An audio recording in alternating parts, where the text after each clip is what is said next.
Welcome to all the aspirants on my YouTube channel. I also welcome you all the curious fellows on my Facebook page.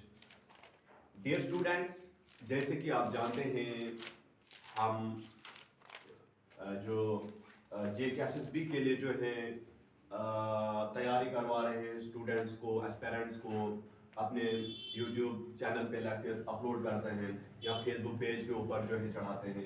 तो हमने जो है अभी तक जो है सिर्फ केमिस्ट्री का एक टॉपिक, उसमें केमिस्ट्री के हमने कुछ बेसिक्स को डिस्कस किया था कि एटम क्या होता है, मॉलिक्यूल, एलिमेंट, कंपाउंड वगैरह के ऊपर हमने डिस्कशन करा हुआ था। लेकिन और इसमें बहुत सारी हमारे पास अभी बेसिक चीज़ें हमने सीखनी है ताकि केमिस्ट्री का बेस जो है वो हमें और बेसिक से ही जो है हमारे पास आने JKSSB के पेपर में जो बिल्कुल साइंस के बेसिक चीज़ों के बारे में हमें पहुंचा जाता है। इसलिए आज का हमारा जो टॉपिक है वो है एटॉमिक नंबर और एटॉमिक मास।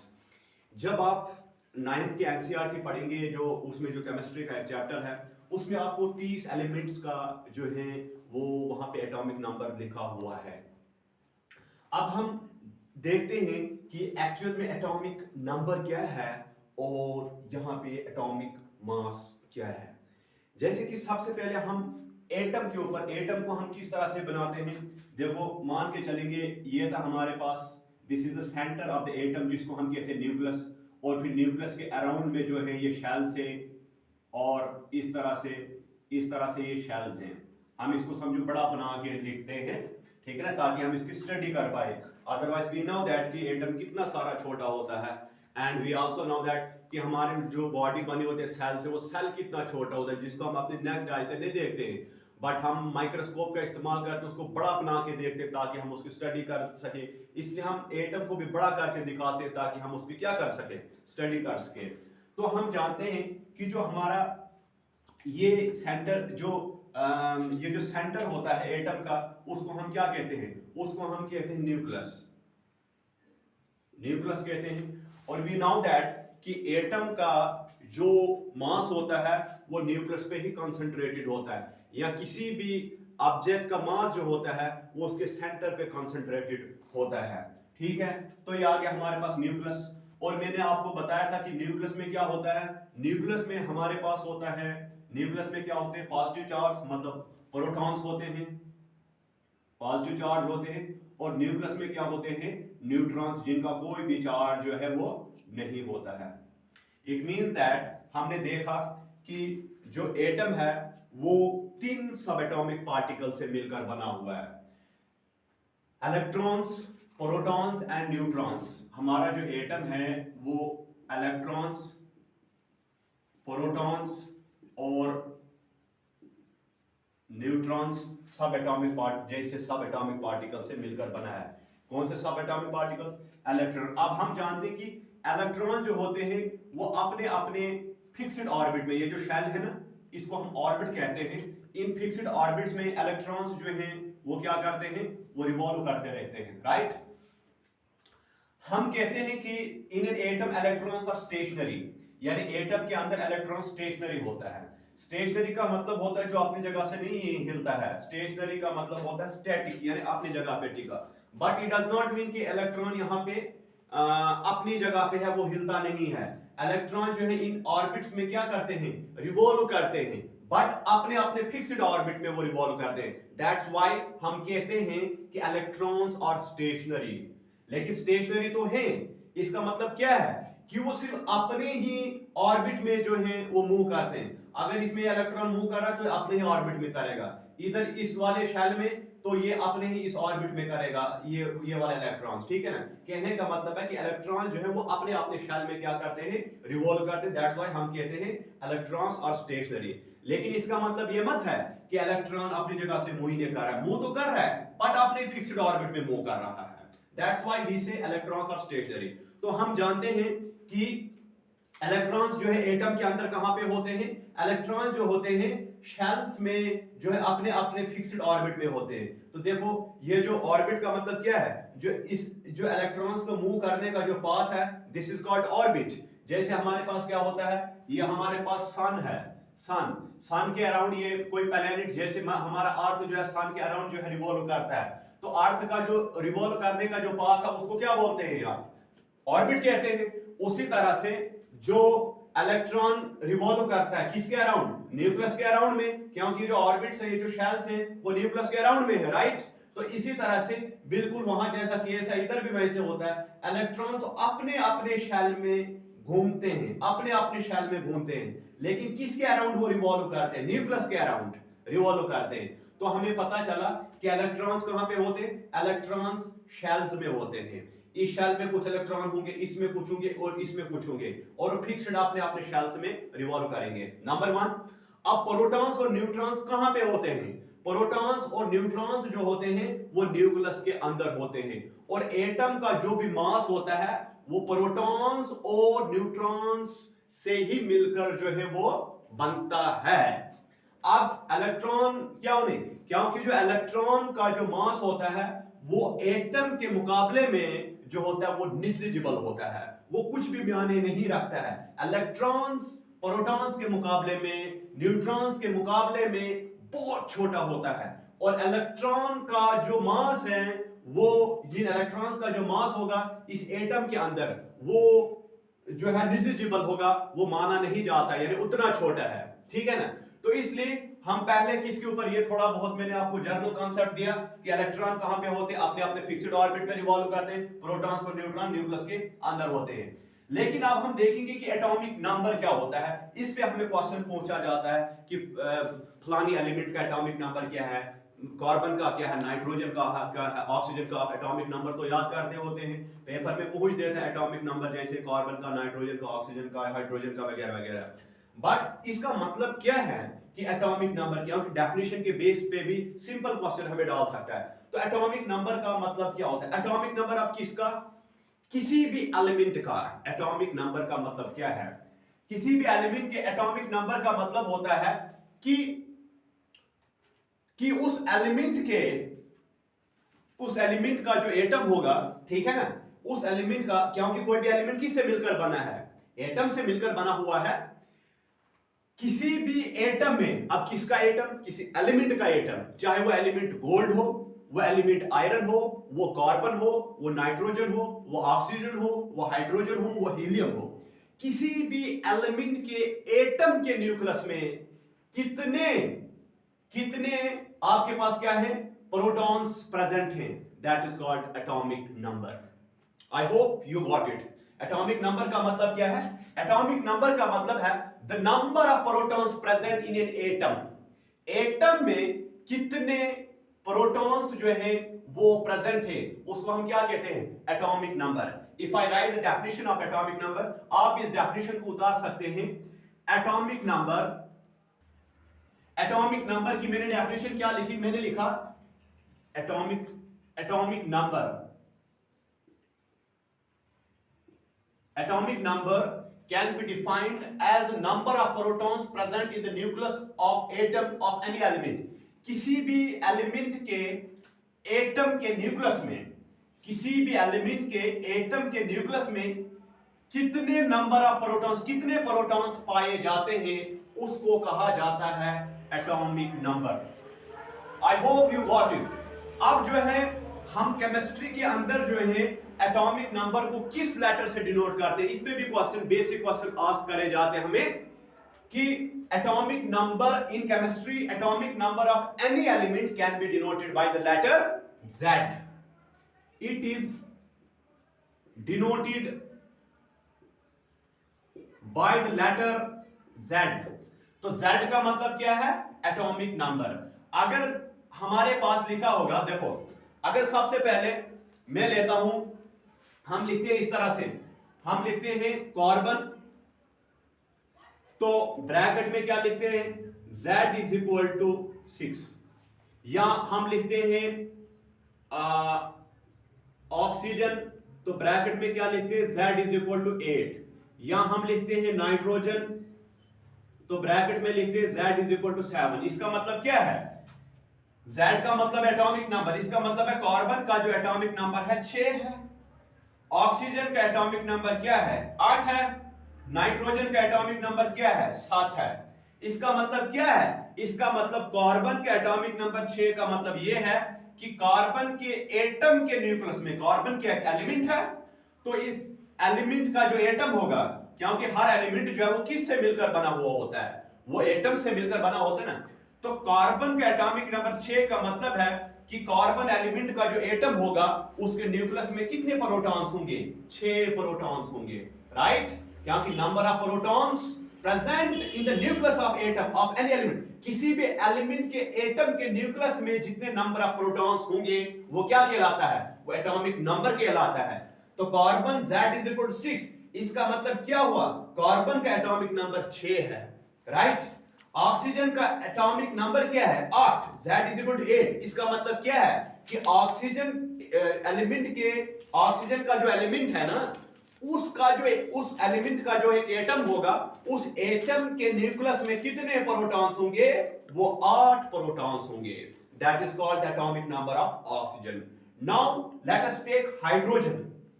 हाइड्रोजन का एटॉमिक नंबर क्या है? 7। इसका मतलब क्या है? इसका मतलब है जो हमारे पास ये एलिमेंट हाइड्रोजन है, अगर हम हाइड्रोजन के एक एटम को उठाएंगे, क्या उठाएंगे? हाइड्रोजन के एक एटम को उठाएंगे, तो उस एटम के न्यूक्लियस के अंदर कितने प्रोटॉन्स होंगे?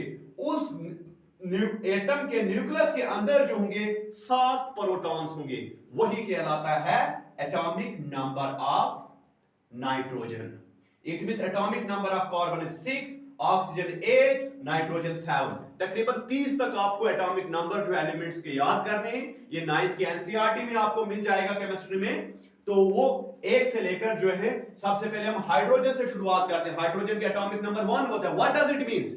अगर आपको डेफिनेशन बेसिक क्वेश्चन पूछेगा, atomic number of hydrogen is 1, इसका मतलब क्या है? इसका मतलब यह है कि भाई जो हाइड्रोजन एलिमेंट का एटम होगा ना, उसके न्यूक्लियस में कितने प्रोटॉन्स होंगे? 1 प्रोटॉन होगा। उसी को हम बोलते हैं एटॉमिक नंबर। क्या बोलते हैं हम? Atomic number. अच्छा, आपको आगे ये क्वेश्चन आता है, सर अगर आपने बोला किसी भी एलिमेंट का एक एटम ले लो, तो उसका एटॉमिक, उसके न्यूक्लियस में कितने प्रोटॉन्स होंगे, वो बन जाएगा उसका। अगर सपोज हम दूसरा एटम उसका लेंगे, उसी एलिमेंट का तीसरा, क्योंकि एलिमेंट जो है वो हजारों लाखों करोड़ों एटम से मिलकर बना होता है ना। अब क्योंकि डाल्टन एटॉमिक थ्योरी क्या कहती है? डाल्टन एटॉमिक थ्योरी कहती है कि जो किसी एलिमेंट का एक एटम होगा, उसकी जो प्रॉपर्टीज होंगे, उसका जो शेप होगा, उसका जो साइज होगा, वो उस एलिमेंट के तमाम एटम्स का वही होगा। इसका मतलब है अगर किसी भी एलिमेंट के एक एटम के अंदर जितने जो है वो प्रोटॉन्स पाए जाएंगे, उस एलिमेंट के हर एटम के अंदर वही पाए जाएंगे। उतने ही नंबर ऑफ प्रोटॉन्स पाए जाएंगे, उतने ही नंबर ऑफ न्यूट्रॉन्स वगैरह इलेक्ट्रॉन्स पाए जाएंगे, उतना ही साइज। अगर ये नहीं है कि हाइड्रोजन का या गोल्ड का या हाइड्रोजन का या ऑक्सीजन का एक एटम जो है वो बड़ा होगा, एक छोटा होगा, ऐसा कुछ नहीं होगा। एक एलिमेंट का जो एटम की जितनी भी जो केमिकल एंड फिजिकल प्रॉपर्टीज है, शेप है, साइज है, वही उस दूसरे एटम का भी होगा, उसी एलिमेंट के दूसरे एटम का। क्यों? क्योंकि डाल्टन एटॉमिक थ्योरी क्या कहती है? डाल्टन एटॉमिक थ्योरी ये कहती है कि किसी भी, यानी सेम एलिमेंट के एटम जो होंगे, क्योंकि अगर मान के चलूंगा एलिमेंट मेरे पास है ऑक्सीजन, ऑक्सीजन के जितने भी जो एटम्स होंगे उसमें, वो तमाम एटम्स जो हैं वो एक दूसरे से बिल्कुल आइडेंटिकल हैं, शेप में, साइज में, जिस भी केमिकल प्रॉपर्टी में, फिजिकल प्रॉपर्टी में सेम है। ये क्या कहता है? ये है डाल्टन एटॉमिक थ्योरी। यानी डाल्टन एटॉमिक थ्योरी का एक पॉइंट ये है, उसके 6-7 पॉइंट है, लेकिन यहां पे जो लगता है वो ये कहता है कि अगर आप मान के चलेंगे मेरे पास कोई एलिमेंट है, अब ये एलिमेंट किससे मिलकर बना है? एटम से मिलकर बना है ना। अगर ऑक्सीजन है तो ऑक्सीजन के एटम से मिलकर बना है। अब इसका मतलब नहीं है ऑक्सीजन का ये एटम है, ये बड़ा है तो ऑक्सीजन का एटम छोटा हो गया, नहीं। ये कहता है कि अगर एक एलिमेंट के जितने भी जो एटम्स हैं, जिन एटम से मिलकर बना है, वो तमाम एटम्स क्या हैं? वो आइडेंटिकल हैं, वो एक जैसे हैं हर रेस्पेक्ट में। चाहे फिजिकल प्रॉपर्टी को लेकर चलो, उनके केमिकल प्रॉपर्टी को लेकर चलो, उनके शेप की बात करो, उनके साइज की बात करो। इसका मतलब है अगर मैं इस एलिमेंट का ये एटम उठाता हूं, तो इसमें भी जितने नंबर ऑफ प्रोटॉन्स न्यूक्लियस में होंगे, उतने ही जो है उसके दूसरे एटम में भी होंगे। किसके? उसी एलिमेंट के दूसरे एटम में। I mean to say that कि जो आपके पास एलिमेंट के अंदर एक एलिमेंट के अंदर जितने भी लाखों करोड़ों एटम्स हैं, वो एटम्स एक दूसरे के बिल्कुल क्या है, सेम है। यानी इस एलिमेंट के इस एटम की जो फिजिकल और केमिकल प्रॉपर्टीज हैं या जो शेप और साइज है, वही इसी एलिमेंट के दूसरे एटम के भी होंगे, तीसरे की भी, चौथे की भी, पांचवें की भी, छठे के भी, जितने जो लाखों करोड़ों एटम्स उसमें होंगे। It means that according to Dalton one of the main postulates of the Dalton atomic theory is that all the atoms of an element, एक एलिमेंट के जितने भी जो एटम्स होते हैं, they are identical in all the respects, वो तमाम respects में सेम होते हैं, चाहे शेप में, साइज में, फिजिकल प्रॉपर्टी में, केमिकल प्रॉपर्टी में। I hope you got it. तो मुझे लगता है कि आपको एटॉमिक नंबर पता लग गया कि एटॉमिक नंबर क्या होता है। एटॉमिक नंबर का मतलब यह होता है कि भाई कोई भी आप एलिमेंट लो, राइट, उस एलिमेंट का जो एटम होगा, उस एटम के न्यूक्लियस में कितने नंबर ऑफ प्रोटॉन्स पाए जाते हैं, उसको आप क्या कहते हैं, उस एलिमेंट का एटॉमिक नंबर कहते हैं। डेफिनेशन क्या है? Atomic number can be defined as the number of protons present होंगे किसमें, न्यूक्लियस में। किसके न्यूक्लियस में? एटम के न्यूक्लियस। किसका एटम? किसी भी एलिमेंट का एटम। ठीक है ना? तो जैसे मैंने यहां पे आपको एग्जांपल भी दी, कार्बन, ऑक्सीजन, नाइट्रोजन वगैरह। तो मुझे उम्मीद है कि आपको एटॉमिक नंबर समझ आ गया। अब हम चलते हैं एटॉमिक मास पर। अब जैसे कि हमने एटॉमिक नंबर के ऊपर आपको बता दिया कि एटॉमिक नंबर क्या होता है। एटॉमिक नंबर यह था कि भाई न्यूक्लियस, किसी एलिमेंट का जो एटम है, उस एटम के न्यूक्लियस के अंदर जितने नंबर ऑफ प्रोटॉन्स होंगे, उनको हम क्या बोलते थे? उनको हम जो है बोलते थे एटॉमिक नंबर। अब है हमारे पास एटॉमिक मास। दूसरा टर्म क्या है? एटॉमिक मास। ठीक है, तो मैंने ये भी बताया था कि एटॉमिक नंबर को हम, एटॉमिक नंबर जो था, एटॉमिक नंबर को हम किस लेटर से डिनोट करते थे? Z के साथ डिनोट करते हैं। जबकि हम एटॉमिक मास को किस लेटर से डिनोट करते हैं? कैपिटल A से हम इसको डिनोट करते हैं। दीज आर बेसिक क्वेश्चन, और इन क्वेश्चन पे जो है आस्क करा जाता है, यानी ये क्वेश्चन जो आस्क करे जाते हैं पेपर में कि एटॉमिक मास को हम केमिस्ट्री में किससे रिप्रेजेंट करते हैं, एटॉमिक नंबर को किस लेटर से रिप्रेजेंट करते हैं, क्योंकि बेसिक क्वेश्चन कुछ भी डाल सकता है जो हमने सोचा भी नहीं होता है। ठीक है, अब जो है हमें क्वेश्चन जो है वो वहां पे क्रिएट कर सकता है, क्वेश्चन दे सकता है एटॉमिक मास के डेफिनेशन के बेसिस पे भी। That's why it is very important for us to understand what actually the atomic mass is, कि एटॉमिक मास है क्या। देखो, ये जो एटॉमिक लफ्ज है, ये आ गया समझो एटम से निकला। किससे निकला? एटम। तो ये मास आपको पता ही है, किसी चीज की भी क्वांटिटी, वन है उसका वजन। तो इसका मतलब है जो एटम का टोटल मास होगा, किसी भी एलिमेंट के एटम का जो मास है, वो क्या कहलाएगा? एटॉमिक मास, है ना? किसी भी एलिमेंट का एटम का मास, किसी भी एलिमेंट के एटम का मास क्या कहलाएगा? वो कहलाएगा एटॉमिक मास, उस एलिमेंट के एटॉमिक मास। अब कुदरती बात है, जो कोई एक एलिमेंट लूंगा, उसके एक एटम का जो मास होगा, वही दूसरे का भी होगा, तीसरे का भी होगा, चौथे का भी होगा, पांचवें का भी होगा। उसी एलिमेंट के हर एटम का वही मास होगा। क्यों? क्योंकि मैंने आपको डाल्टन एटॉमिक थ्योरी के बारे में क्या बताया? डाल्टन एटॉमिक थ्योरी का एक पोस्टुलेट, एक पॉइंट ये है कि भाई एक एलिमेंट के अंदर जितने भी उसमें एटम से मिलकर बना है, एक एलिमेंट के अंदर जितने भी एटम्स हैं, वो एटम्स तमाम रेस्पेक्ट में सेम होंगे। अगर उस एलिमेंट के अंदर एक एटम का जो शेप है, साइज है, केमिकल प्रॉपर्टी है, फिजिकल प्रॉपर्टी है, वही जो है उसी एलिमेंट के दूसरे एटम्स का भी होगा, राइट? तो अब हम इसका मतलब है, एटॉमिक मास का मतलब क्या है? Atomic mass can be defined as the mass of atom. Atom का मास, किस एटम का? किसी भी एलिमेंट, कोई भी एलिमेंट लो, उस एलिमेंट के एटम का जो मास होगा, वही कहलाएगा उस एलिमेंट के एटम का या उस एलिमेंट का एटॉमिक मास। अब देखो, अब हम जानते हैं कि ये जो हमारे पास इसका एटम का मास किससे मिलकर बना हुआ है? एटम किससे मिलकर बना हुआ है? वो तो हमें पता है, वो तो जो है वो प्रोटॉन से मिलकर बना है, न्यूट्रॉन से मिलकर बना है और इलेक्ट्रॉन से। यानी इलेक्ट्रॉन्स, प्रोटॉन्स और न्यूट्रॉन्स मिला के क्या बनाते थे? वो हमारे पास बनाते हैं, एटम को बनाते हैं, राइट? इसका मतलब है कि हमारे पास यानी जो जितने नंबर ऑफ प्रोटॉन्स होंगे प्लस जितने नंबर ऑफ न्यूट्रॉन्स होंगे प्लस जितने नंबर ऑफ इलेक्ट्रॉन्स होंगे, वही मिलके बनाते हैं किसी भी एटम का मास, उन्हीं से मिलकर बनता है, राइट? तो हमें यह पता चला कि जितने भी जो, लेकिन क्या है, मैंने आपको बताया कि यहां पे इलेक्ट्रॉन्स जो है उसको इंक्लूड नहीं करा जाता है।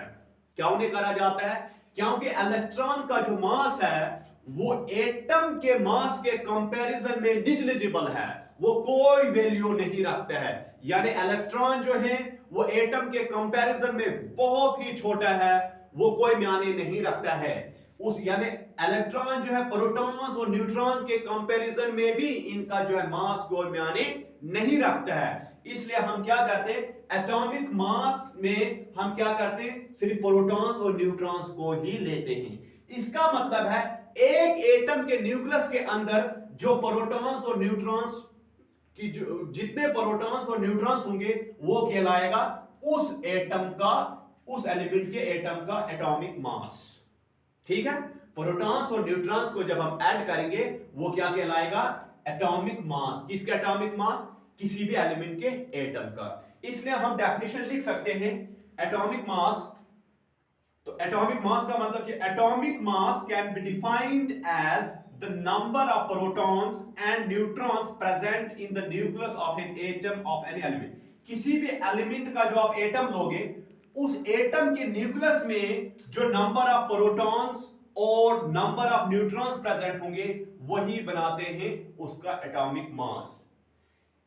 वो क्या बनाते हैं, उसका एटॉमिक मास बनाते हैं। तो एटॉमिक मास में क्या करा जाता है, एटॉमिक मास में हम ये मालूम करते हैं कि भाई जो एटम है, किसका एटम, किसी भी एलिमेंट का एटम, उसके न्यूक्लियस के अंदर जो न्यूट्रॉन्स और प्रोटॉन्स और न्यूट्रॉन्स कितने हैं, उसके न्यूक्लियस के अंदर प्रोटॉन्स और न्यूट्रॉन्स कितने हैं, वही बनाते हैं उस एटम का एटॉमिक मास।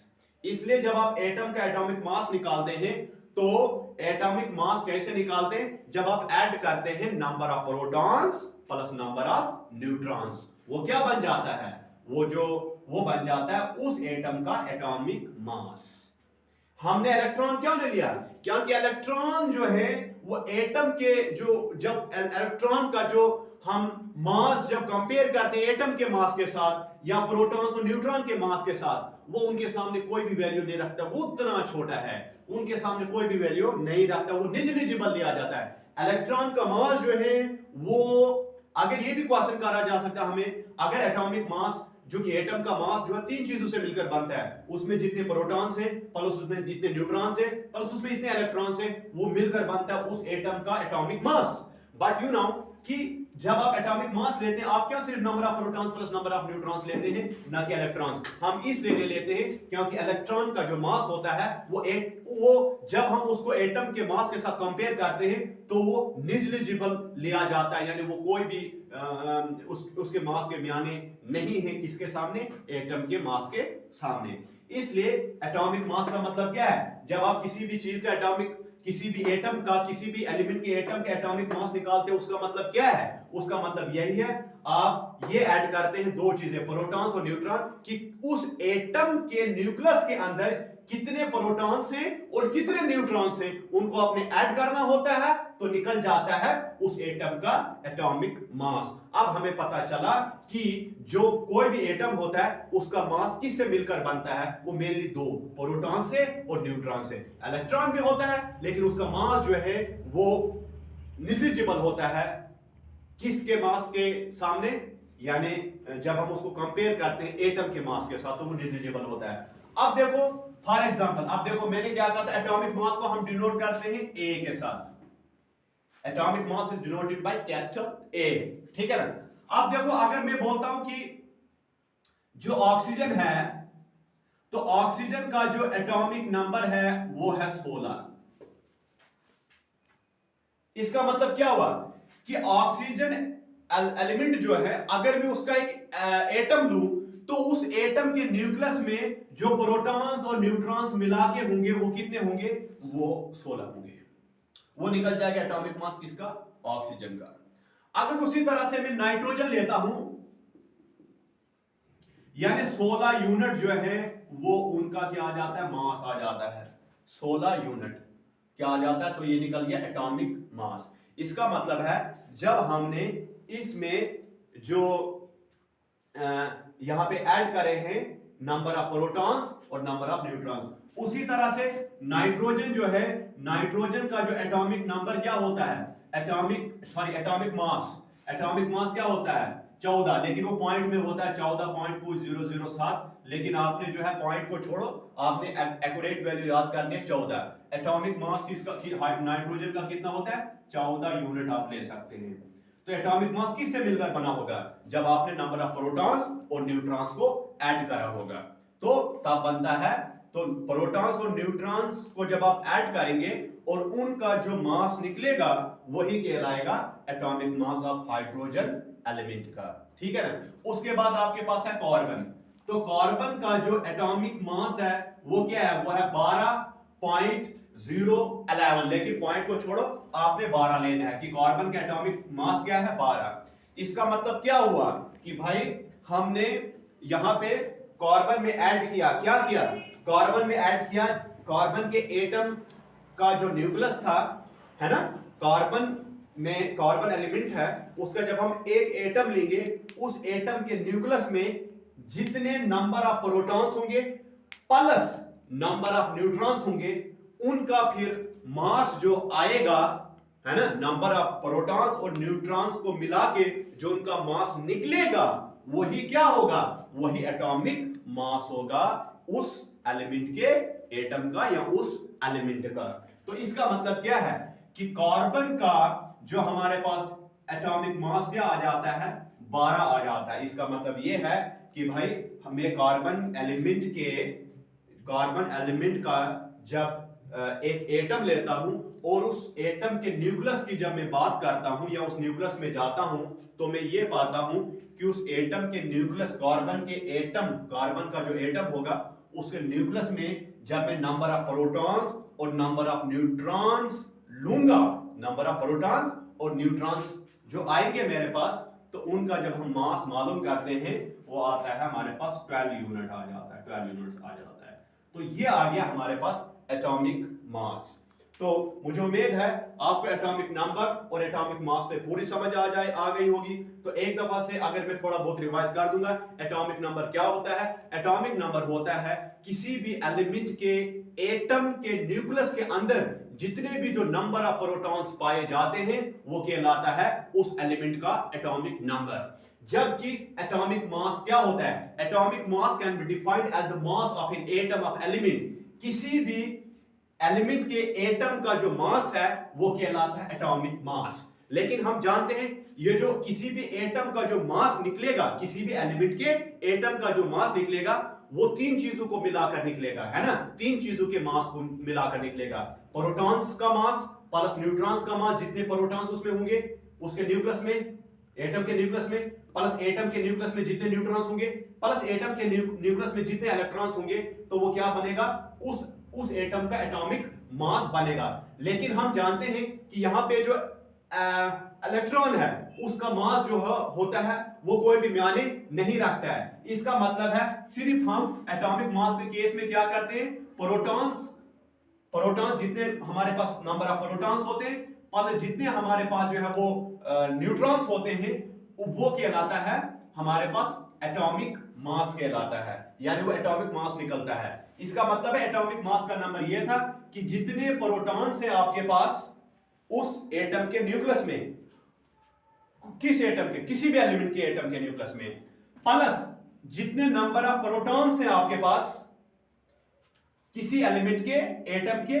न्यूक्लियस में, उन प्रोटॉन्स प्लस न्यूट्रॉन्स को मिलाकर जो उनका मास निकलेगा वही क्या कहलाएगा, एटॉमिक मास। इसका मतलब है जब आप एटॉमिक मास निकालते हैं आप किन दो चीजों को ऐड करते हैं, आप उस एलिमेंट के एटम के न्यूक्लियस में जाते हैं और उस न्यूक्लियस के अंदर जितने प्रोटॉन्स हैं प्लस जितने न्यूट्रॉन्स हैं उनको आप ऐड करते हैं। जब आप उनको ऐड करते हैं तो कितने हैं, फिर उनका मास मालूम करा जाता है, तो वो निकल जाता है एटॉमिक मास। किसका एटॉमिक मास, उस एटम के, किस एटम के, उस जिस एलिमेंट का वो एटम है, ठीक है ना। तो आई होप दैट कि आपको ये समझ आ गई होगी कि एटॉमिक मास में हम क्या करते हैं, जितने प्रोटॉन्स होंगे प्लस जितने न्यूट्रॉन्स होंगे उनको मिला के फिर उनका जो मास निकलेगा वो क्या कहलाएगा? वो एटॉमिक मास कहलाता है। Thank you very much.